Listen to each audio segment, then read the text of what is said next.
Electronica 2018 Day 2, and I'm here with Neil from Polar Instruments. Hi, thanks for talking to us. Hi, good to be here. Can you, Polar is a UK, yes, a global company. Yeah. Can you give me a little bit of a potted history of Well, we're a company that was born out of Tektronix back in the 70s, and we've been working in the PCB industry for probably 25, nearly 30 years now. We build test equipment. We started off building test equipment for the end of the line of the PCB industry, and we've moved our products into the design arena to sit in the gap between the designers and the fabricators as a communication tool between the two things. So we still make the test equipment for the end of the line, but the main bulk of our business now is in simulation tools for signal integrity products. Yeah. And that, you were saying earlier, that gap between the design and is getting bigger and bigger and more complicated. Yeah, I mean, it's the rise of the contract manufacturer, really, in that the OEMs and designers will place their orders on the contract manufacturer, and then they will go to the fabricators. And because the supply chain, in a sense, it's broken, isn't it? A little bit, yeah. There used to be a nice relationship between the designers and the fabricators, and now it's becoming critical that the information that they gain from the simulation that they do at design stage is transferred to the fabricators. And the fabricators now have got a lot more levers that they can pull in order to build the board the way the designer needs it built. So the laminate suppliers now provide much greater variety of materials, and each of these different materials that they use has a different electrical effect on the PCB.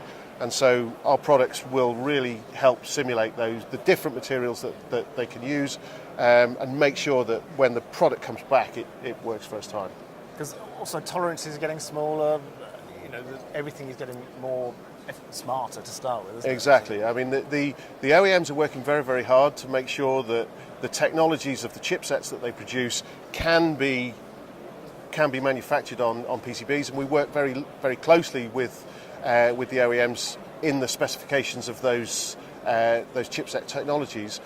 But you're absolutely right. The tolerances of the traces that were required, the tolerances of the PCBs that are required. When we started out working with this, we were working with 6-layer boards, 1.6 millimeters thick. We're now working with 16-layer boards, 1.6 millimeters thick, and so the tolerances and the difficulties have become much greater. The PCB is really now it's no longer just a carrier for the chips and a set of wires. It's now an integral component in the design. And you've got offices in the US, Asia? Yeah, we have offices in the US and in Asia. I mean, our US business from an OEM point of view is very, very large, and obviously in Asia it's mainly to do with fabricators. But we've seen a move. We sell a lot of design software in Asia, and so we've seen a move of that as well. But yeah, we're a global company that everybody knows Polar. It works in the fabrication industry. But also being, like you say, just then you can adapt to those changes if it does start. The focus shifts towards Asia. We've been through some ups and downs in our in our history, and we've seen going back to the Malaysian currency crisis and the 2008 crash, but we've actually been able to be flexible and nimble enough to be able to adapt to those things. Do you think it is being flexible enough, nimble enough to cope with and adapt to those? Because it will always go on, won't it? There'll be crashes, the currencies will change, there'll be crashes, there'll be Brexit, there'll be all these sort of things come along, which they're all blips on the road, but you have to.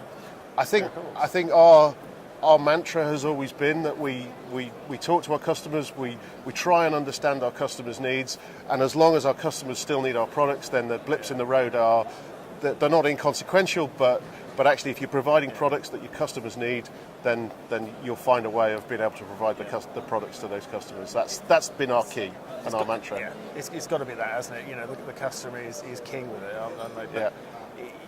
You've also got to have a little bit of being able to predict the future, I guess. We're looking at trends, see where things are going. We do look at trends, and we are members of industry bodies that provide trend data, and some of it's really important to understand where you invest and where you put your efforts.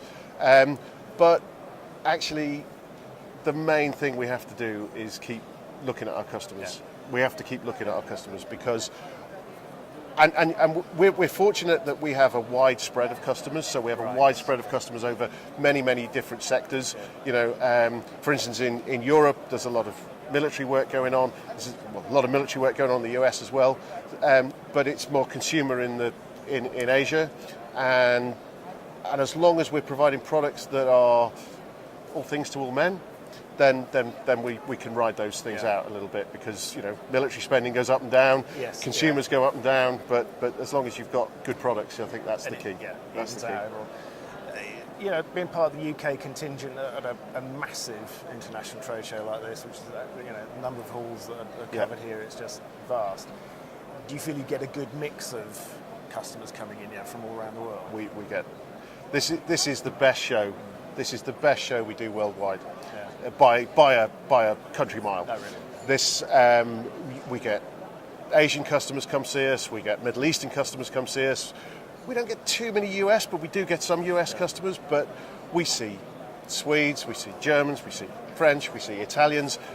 All everybody comes here. This has become the place to come. So we come here. We have two booths here. We have a booth here in the PCB hall. We have a booth in the test and measurement hall. Two small booths.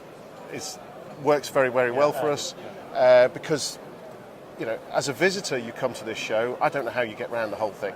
You could spend the week here and not get around the whole thing. So we try and divide and conquer a little bit, which works very well for us.